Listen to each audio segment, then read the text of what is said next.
नमस्ते स्टूडेंट्स, कैसे हो आप लोग? ठीक हो? आज हम टेंथ साइंस का चैप्टर 6 उसका लास्ट पार्ट करने जा रहे हैं, जिसका नाम है एक्सक्रीशन। बहुत ही अच्छा टॉपिक है, बहुत ही छोटा सा टॉपिक है और इसमें गिने चुने क्वेश्चंस हैं जो शॉर्ट है। सो प्लीज फोकस करिएगा और अच्छे से पढ़िएगा, ठीक है? चलो स्टार्ट करते हैं। सबसे पहले तो हम एक्सक्रीशन का इंट्रोडक्शन पढ़ लेते हैं। What is excretion? So excretion is the biological process by which an organisms remove harmful metabolic waste from the body. Body के अंदर जो हार्मफुल मेटाबॉलिक वेस्ट का मतलब क्या है? देखो ये यहाँ पे लिखा हुआ मेटाबॉलिक वेस्ट। मेटाबॉलिक वेस्ट मतलब जो सेल के अंदर प्रोसेसेस होते हैं उसके कारण जो वेस्ट प्रोड्यूस होता है उसको मेटाबॉलिज्म मतलब क्या? सेल के अंदर जो चीजें होती है उसको मेटाबॉलिज्म बोलते हैं। तो उसके कारण जो वेस्ट प्रोड्यूस होता है उसे हम मेटाबॉलिक वेस्ट बोलते हैं। The mode of excretion is completely different in unicellular, that is single celled, and multicellular, that is many celled organisms. Logical बात है, हमने अमीबा में देखा था। याद करो, अमीबा जब खाना लेता है वो खाना सीधा इजेस्ट करता है, उसको इजेशन बोलते हैं। वैसे ही वो एक्सक्रीशन भी करता है using the diffusion method. Diffusion मतलब समझ रहे हो कि भाई उसका एक सिंगल सेल है तो सीधा वो एनवायरनमेंट में बाहर फेंक देगा। वेरएज मल्टीसेलुलर ऑर्गेनिज्म ऐसा नहीं होता है। जैसे हम हमारी बात करते हैं, हमारे बॉडी के अंदर बहुत सारा ऐसा एक्सक्रीशन प्रोड्यूस होता है, मेटाबॉलिक वेस्ट प्रोड्यूस होता है जो हमें एक्सक्रीट करना होता है, तो हम सीधा डिफ्यूजन नहीं कर सकते। तो उसके लिए क्या होता है? तो देखो, unicellular organisms waste products produced by cellular metabolism are diffused into the surrounding. Diffused into surrounding, सीधा सराउंडिंग में बाहर फेंक देंगे थ्रू जनरल बॉडी सरफेस, जिसको हम क्या बोलते हैं? सेल मेम्ब्रेन या सेल वॉल, या वो जो बोलते हैं वो। एग्जांपल, उसका बेस्ट एग्जांपल है अमीबा और पैरामीशियम। ये दोनों सिंगल सेल है। वेरएज मल्टीसेलुलर ऑर्गेनिज्म में क्या होता है? Specialised organs perform the function of excretion. अब ये याद रखना, ये मोस्ट एमपी फ्लेम सेल्स किस में? प्लेनेरिया में। नेफ्रिडिया किस में? अर्थवॉर्म में। यूरिक एसिड किस में? बर्ड्स में। यूरिया किस में? ह्यूमंस में, etcetera. Ammonia is water soluble waste product excreted by aquatic animals। और aquatic animals में क्या होता है? सीधा water soluble, तो पानी में ही वो निकाल देते हैं। ये सारा जो है, ये सारा कचरा यूरिया, देखो flame cells, nephridia, uric acid birds में प्रोड्यूस होता है, यूरिया हमारे में प्रोड्यूस होता है। तो हम इस टॉपिक में दो लोगों के बारे में, दैट इज एक ह्यूमंस के बारे में और एक प्लांट्स के बारे में पढ़ने वाले हैं। सो अच्छे से पढ़ाई करनी है, ओके? बहुत ही इंपॉर्टेंट टॉपिक है ये, मैंने आपको इंट्रोडक्शन बता दिया है। ओके ओके बेटा, so pause the video and note it down. चलो, आई होप लिख लिया होगा आपने। अब हम स्टार्ट करते हैं एक्सक्रीशन इन ह्यूमन बींग्स, ठीक है? सबसे पहले देखो, the main function of human excretory system is to remove nitrogenous waste such as urea from the body. Nitrogenous waste, हमारी बॉडी में से नाइट्रोजनस वेस्ट निकालना है, ये सबसे इंपॉर्टेंट है। ओके, इट इंक्लूड्स, क्या है हमारे excretory system? It includes pair of kidney. Pair मतलब दो किडनीज होती है, एक लेफ्ट और एक राइट। पेयर ऑफ यूरेटर्स, दो यूरेटर्स होते हैं, एक लेफ्ट राइट। एक यूरिनरी ब्लैडर एक ही होता है, एंड एक यूरेथ्रा होता है। अब बोलोगे सर ये क्या क्या है? तो नेक्स्ट स्लाइड, नेक्स्ट पेज में आपको मैं बताता हूँ। Kidneys are located in the abdomen. याद रखना, एमसीक्यू के लिए मोस्ट आईएमपी है एब्डोमेन। एब्डोमेन मतलब पेट की जो जगह है उसको एब्डोमेन बोलते हैं। One on either side of the backbone. Backbone है ना, एक इस साइड और एक उस side. The purpose of making urine is to filter out waste product from the blood. अब यूरिन एक्चुअली होता क्या है? तो ब्लड के अंदर देखो, सिंपल सी बात है, वेस्ट कौन प्रोड्यूस करेगा? सेल। तो सेल्स से पूरे बॉडी में हमारे इतने सारे सेल्स हैं, तो उससे हमें वेस्ट प्रोडक्ट बाहर निकालना है, तो उसको क्या करना पड़ेगा? ब्लड के थ्रू ही होगा ना बेटा, क्योंकि ब्लड ही वो चीज है जो हर एक सेल तक पहुंच पाता है। तो ब्लड के थ्रू ही वो वेस्ट प्रोडक्ट लेके आएगा। वो सारा ब्लड किधर जाएगा? किडनी में जाएगा। किडनी क्या करेगी? उसे फिल्टर आउट करेगी, उसमें से चीजें निकाल लेगी और बाकी ब्लड को दे देगी। तो एक्चुअली ब्लड दो जगह पे फिल्टर होता है। पहला लंग्स में, जहां पे oxygen carbon dioxide that is gases filter होता है, और दूसरा किडनी में, जहां पे नाइट्रोजनस वेस्ट और बाकी सारा लिक्विड फिल्टर होता है। देखो, this waste are removed from the body by kidneys and are passed down to the urinary bladder. पहले किडनीज से धीरे धीरे यूरिनरी ब्लैडर पे जाएगा। अब किडनी से यूरिनरी ब्लैडर तक पहुंचाने के लिए कोई पार्ट तो होना चाहिए जिसका नाम है ureter. Okay, by a pair of ureter the urethra further releases the urine out of the body. और लास्ट में जो यूरिन हमारी बॉडी से बाहर निकलता है उस पॉइंट को हम बोलते हैं यूरेथ्रा। ओके, एक बहुत ही ज्यादा इंपॉर्टेंट नोट याद रखना, egestion and excretion are two different process.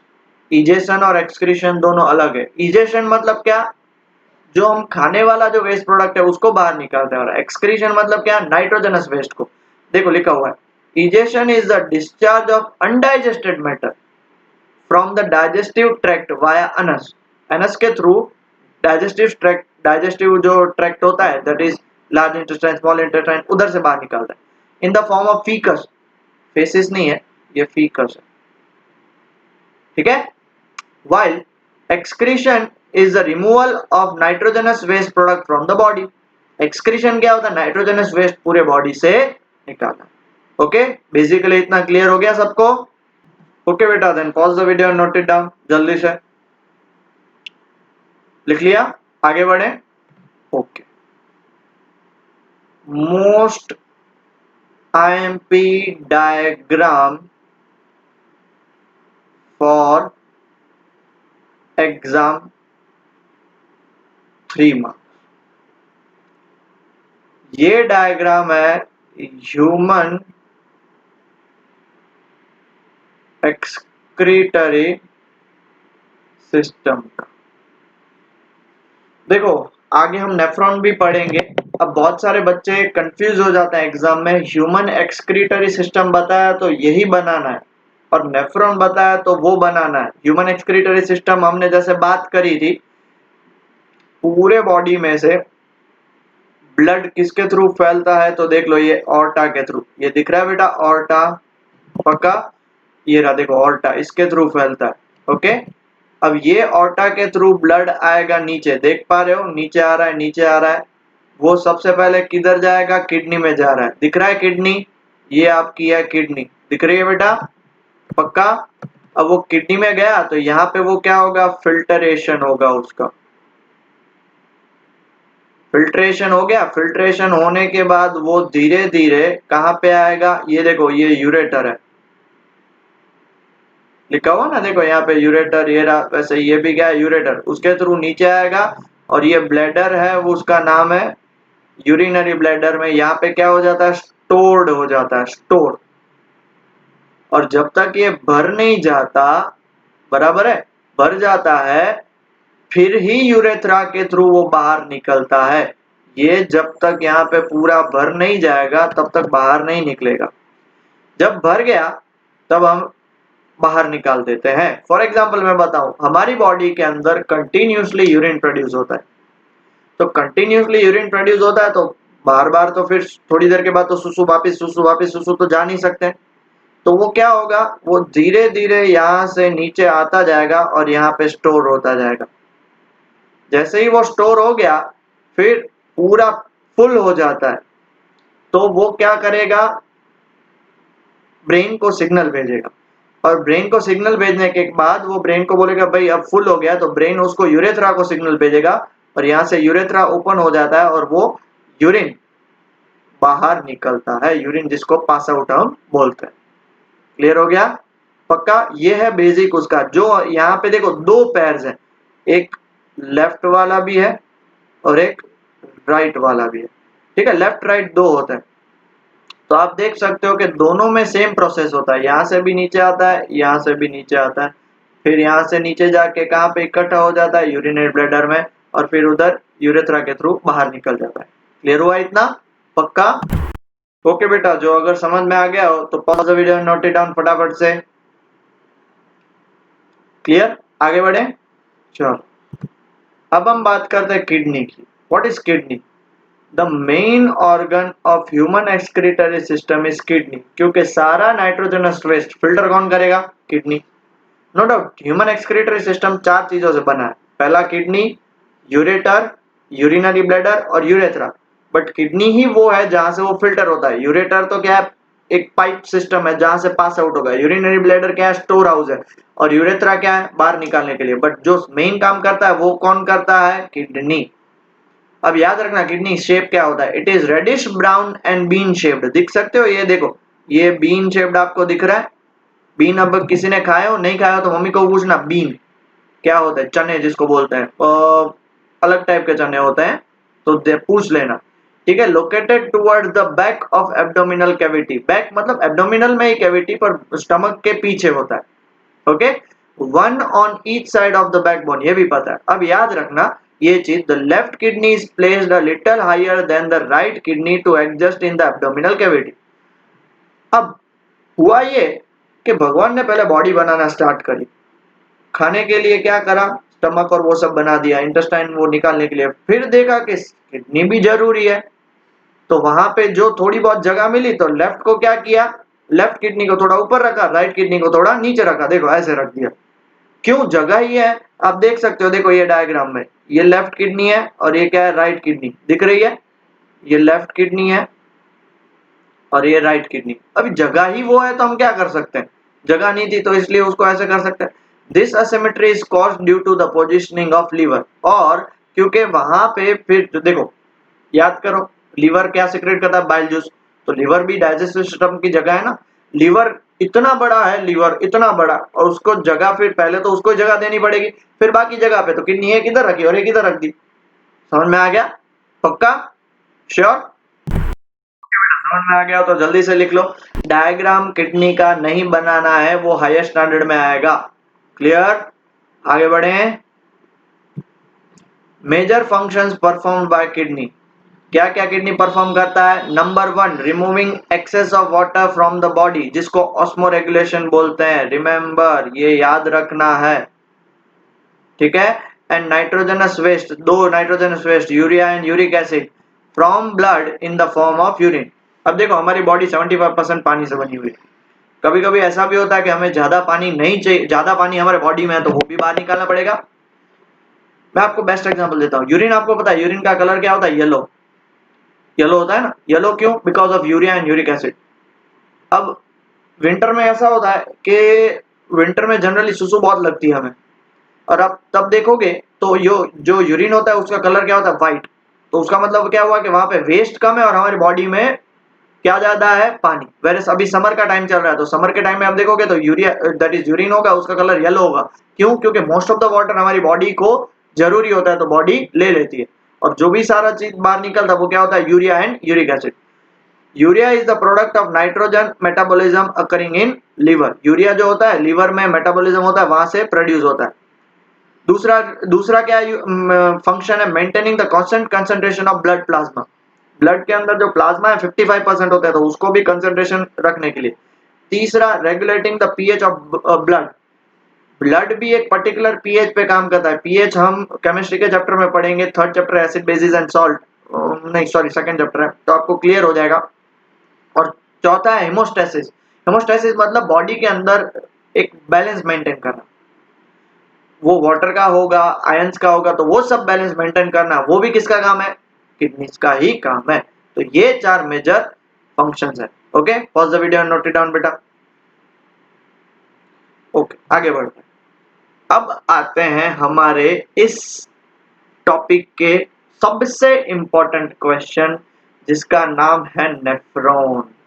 क्या नाम है, नेफ्रॉन। अब आप लोग सोच रहे होंगे कि भैया किडनी जो है वो ब्लड को फिल्टर करती है, बट ऐसा किडनी के अंदर है क्या। तो भैया किडनी के अंदर ये नेफ्रॉन है जो ब्लड को फिल्टर करता है और उसमें से नाइट्रोजनस वेस्ट निकालता है। Each kidney is made up of thousands of tiny filtration units or tubule called nephron। ये जो नेफ्रॉन का डायग्राम है ना, ये नेफ्रॉन का डायग्राम, ऐसे हजारों नेफ्रॉन एक किडनी में होता है। It is the structural and functional unit of kidney. Most IMP, most IMP एक मार्क के लिए, structural and functional unit of kidney nephron होता है। Okay, blood at high pressure travels into this tubules by blood capillaries. देख सकते हो, देखो ये कैपिलरीज जो है वो उसको नेफ्रॉन के अंदर लेके आते हैं। called glomerulus. ये glomerulus है ना, ये glomerulus which are surrounded by a cup shaped capsules called Bowman's capsule. ये देखो, ये अगर आप देखोगे तो ये किसकी तरह दिख रहा है, कप की तरह दिख रहा है। चलो मैं इरेज कर देता हूं ताकि आपको अच्छे से दिखे। हाँ, अब देखो, ये सिर्फ इतना, ये कप शेप दिख रहा है ना, ओके, उसको हम क्या बोलते हैं, बोमेन्स कैप्सूल बोलते हैं। अब जनरली होता क्या है, तो प्लीज ध्यान से सुनिएगा।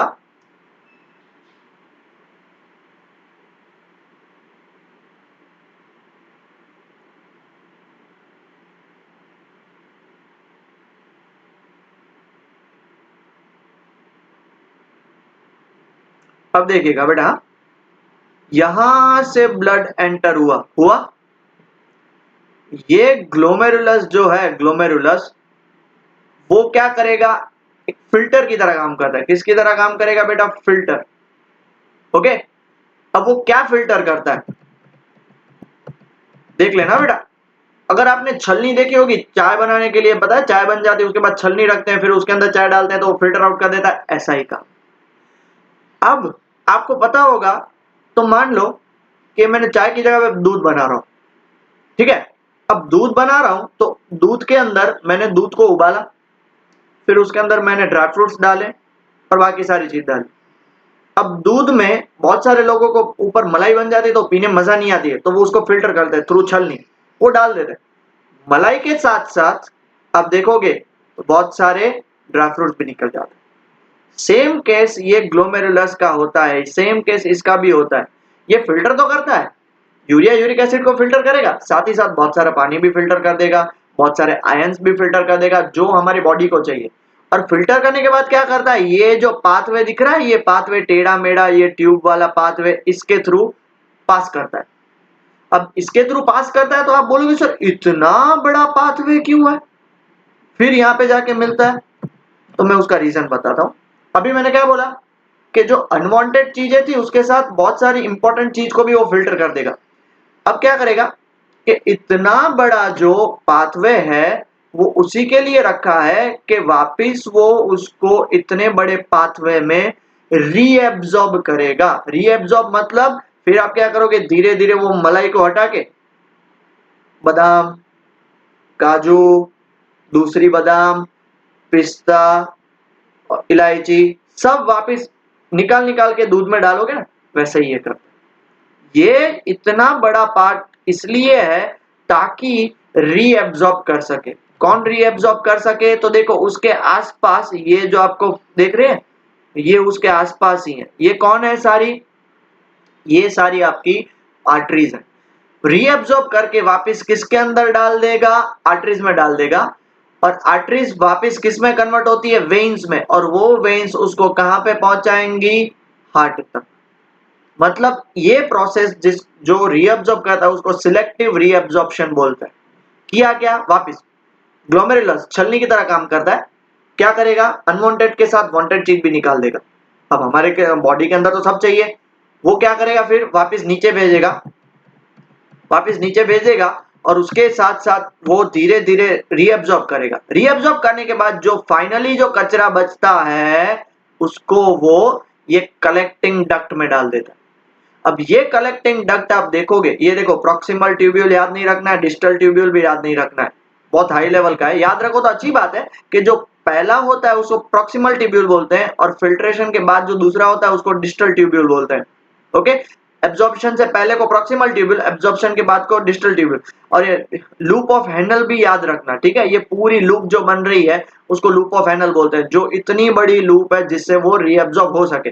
चलो ये हमारा अभी इतना इंपॉर्टेंट नहीं है, ये आप हाई स्टैंडर्ड में पढ़ दोगे। हाँ, यहाँ पे आप देख सकते हो कि देखो ये नेफ्रॉन का इधर होता है, ऐसे तो बहुत सारे थाउजेंड ऑफ नेफ्रॉन है, दूसरा नेफ्रॉन इधर से डालेगा, तीसरा नेफ्रॉन इधर से डालेगा, चौथा नेफ्रॉन इधर से डालेगा, पांचवा नेफ्रॉन इधर से डालेगा। होता क्या है मैं आपको समझाता हूँ, देखो प्रैक्टिकल एग्जांपल समझाऊंगा ताकि आपको समझ में। आपके घर के पास एक गटर की चैम्बर होती है, आपके घर का वेस्ट उस चैम्बर में जाता है, सामने वाले घर का भी वेस्ट उस चैम्बर में, दूसरे घर का भी वेस्ट उस चैम्बर में, दूसरा सामने वाले का, मतलब मेन चैम्बर तो एक ही है, सबका वेस्ट उस चैम्बर में जाता है। यही चीज क्या करता है, कलेक्टिंग डक्ट एक टाइप की चैम्बर है, और जो वेस्ट है वो सब वेस्ट सब इकट्ठा होकर कलेक्टिंग डक्ट में जाके ये कलेक्टिंग डक्ट फिर किस में मिलती है, यूरेटर में, फिर उधर से कहां पे पहुंचता है, यूरिनरी ब्लैडर, और फाइनली कहां पे पहुंचेगा, यूरेथ्रा में। This is how it works. समझ में आ गया बेटा? ओके बेटा, क्लियर हो गया? So pause the video and ये मोस्ट आईएमपी डायग्राम है, बनाने का है। बहुत बार क्या होता है, सिर्फ क्वेश्चन बोलते हैं draw the structure of nephron, खत्म, दी एंड, लेबल करो और खत्म कर दो। Okay, pause the video, note it down. Okay, देखो यहाँ पे क्या लिखा हुआ है, this cup shaped structure is followed by long tubular structure, एक बड़ा सा tubular structure. It is convoluted twisted, twisted मतलब जंबल होके, ओके, और उस जंबल होके लूप को क्या बोलते हैं, Henle loop. It finally Leeds to the collecting duct that collects the filter urine, और फिर वो यूरिन कर रहा है। 1 to 2 litre urine is produce in human body in 24 hours. Average जो ह्यूमन बॉडी होती है ना, उसमें 1 से 2 लीटर यूरिन प्रोड्यूस होता है 24 आवर्स में, एक दिन में। ओके, अब आपको ये भी पता होगा कि बहुत सारे लोगों की किडनी क्या होती है, वीक होती है, वीक किडनी। तो उसके लिए क्या ऑप्शन है, उसके लिए ये आर्टिफिशियल किडनी आती है, जिसको डायलिसिस बोलते हैं। क्या बोलते हैं, dialysis. Our kidney act as a vital organ of for the survival. Several factors such as infection, injury, restricted blood flow of kidneys reduce the normal activities of kidney. This leads to the accumulation of poison. अब देखो, kidney में से अगर waste ही produce नहीं हो रहा, kidney अच्छे से फिल्टर आउट नहीं कर रही है, तो क्या होगा, पॉइजनस वेस्ट आप देख रहे हो वो बॉडी में इकट्ठा होता जा रहा है, that can even lead to the death. इसलिए kidney failures can be managed by artificial kidney. Artificial kidney उसको रखते थे। Artificial kidney is a device used to remove nitrogenous waste from the body through dialysis, dialysis के through. अब देखो, जो हमारा काम किडनी नहीं कर सकती वो आर्टिफिशियल किडनी करेगी। क्लियर हो गया बेटा? पक्का? श्योर? ओके, चलो बेटा, then pause the video, note it down. Okay, आगे बढ़ते हैं। अब ये जो हमने पूरा पढ़ा उसका ये डिटेल है, 4 स्टेप में कन्वर्ट होता है। Exam point of view important नहीं है, बट इसमें जो चीज इंपॉर्टेंट है वो मैं बता देता हूं। सबसे पहला स्टेप क्या होता है, अल्ट्रा फिल्ट्रेशन। अल्ट्रा फिल्ट्रेशन मतलब क्या, जल्दी से बताओ। अल्ट्रा फिल्ट्रेशन मतलब removal of water occurs in glomerulus under high pressure, forcing many of the substance dissolved in blood into the Bowman's capsule। मतलब ब्लड के अंदर बहुत सारे जो डिजोल्व सब्सटेंस होते हैं वो भी चले आते हैं। मैंने क्या बोला, वेस्ट के साथ साथ अच्छी चीजें भी। The blood then passes through the tubular part of nephron where useful substances such as जो glucose, amino acid and major amount of water are selectively reabsorbed, क्योंकि बहुत पानी भी चाहिए, ग्लूकोज भी चाहिए और सॉल्ट भी चाहिए, वो वापस रीअब्सॉर्ब कर लेगा। The urine formed in each kidney enter a long tubule called the ureter। फिर कहां पे पहुंचेगा, कलेक्टिंग डक्ट से ureter, which connects the kidney with the urinary bladder। Urine is stored in the urinary bladder until the pressure of expanded bladder causes the urge to pass it through the urethra। फिर क्या होगा, expand हो जाएगा urine, क्योंकि urine भरता जाएगा तो धीरे धीरे बड़ा हो जाएगा। फिर ब्रेन जो है उसको क्या करेगा, सिग्नल देगा, अब निकालो। Okay, clear?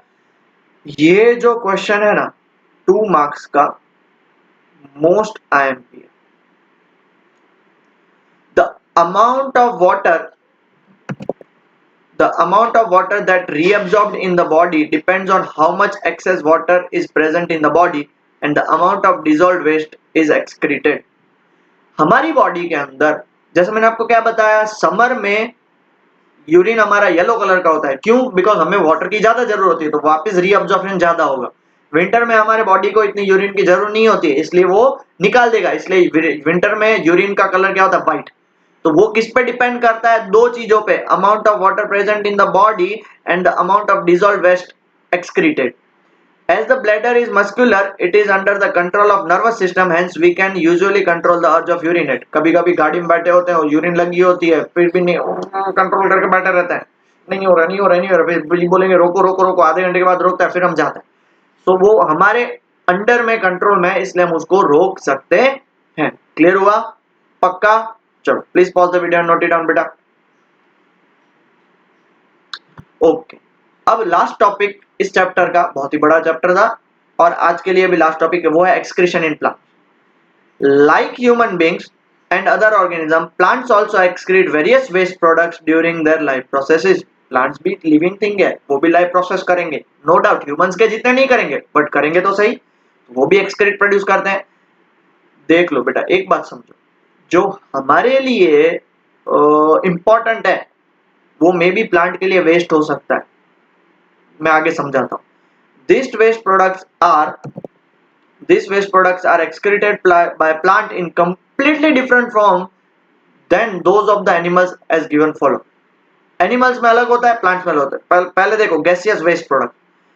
Plant releases gaseous waste such as carbon dioxide produced during respiration at night and oxygen produced during photosynthesis in daytime through stomata on leaves and lenticels found on stems. अब देख लो, रात को photosynthesis नहीं होता है, इसलिए carbon dioxide उनके लिए क्या है, वेस्ट है, निकाल लेते हैं। दिन में फोटोसिंथेसिस होता है, इसलिए ऑक्सीजन ज्यादा होता है, तो उनके लिए वो वेस्ट है, इसलिए वो दिन में ऑक्सीजन को भी निकाल लेगा। तो ऑक्सीजन उनके लिए भी इंपॉर्टेंट है, हमारे लिए भी इंपॉर्टेंट है, बट उनके पास एक्स्ट्रा है, इसलिए वो क्या करेगा, वेस्ट की तरह बाहर निकाल देगा। क्लियर हो गया? तो जो हमारे लिए इंपॉर्टेंट है वो उनके लिए वेस्ट भी हो सकता है। Okay, pause the video, note it down. Okay, gaseous के बाद दूसरे जो वेस्ट आते हैं वो है लिक्विड वेस्ट। कौन से वेस्ट आते हैं बेटा? लिक्विड वेस्ट आते हैं। चलो पढ़ते हैं। Plants get rid of excess water produced as a waste during respiration by the process of transpiration. पानी एक्स्ट्रा प्रोड्यूस हुआ, रूट से निकालेंगे, पढ़ लिया, रूट प्रेशर सक्शन पुल, उसके थ्रू पानी ऊपर पहुंचाएगा, तो वो किसके थ्रू निकालेंगे? Process of transpiration. बराबर है? Some species of plants execute water through stomata. Exclude है, एक्चुअली यहाँ पे एक्सक्रीट आएगा, excrete water through stomata, while other through hydrothorns. हाइड्रोथोड्स एक जगह होती है प्लांट्स के अंदर, हम इसके बारे में डिटेल में नहीं पढ़ेंगे, 12th में पढ़ेंगे।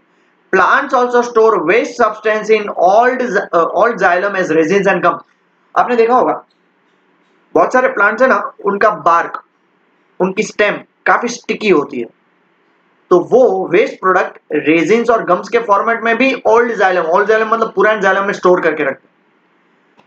Gums are the degradation products produced in internal plant tissues, while resins are formed as the oxidation product of various essential oils. Gums क्या होते हैं? बहुत सारे सेल्यूलोज मिलके वो चिपचिपे बन जाते हैं, और रेजिन्स क्या होते हैं?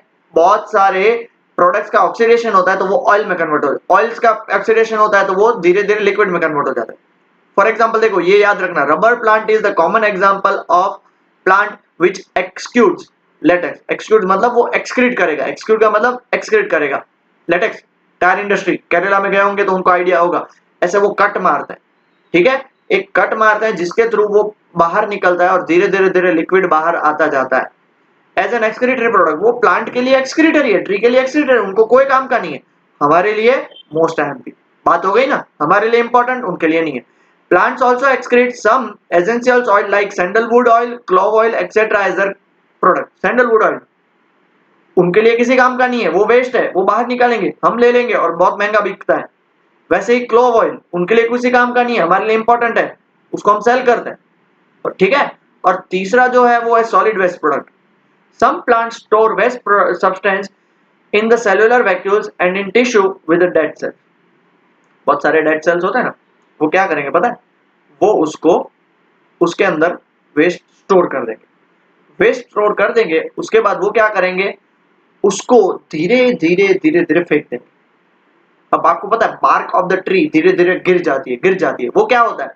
वेस्ट है, डाल दो डेड सेल के पास, डेड सेल तो वैसे भी कहीं ना कहीं आज नहीं तो कल गिरने ही वाला है, तो उसके थ्रू वो गिर जाता है।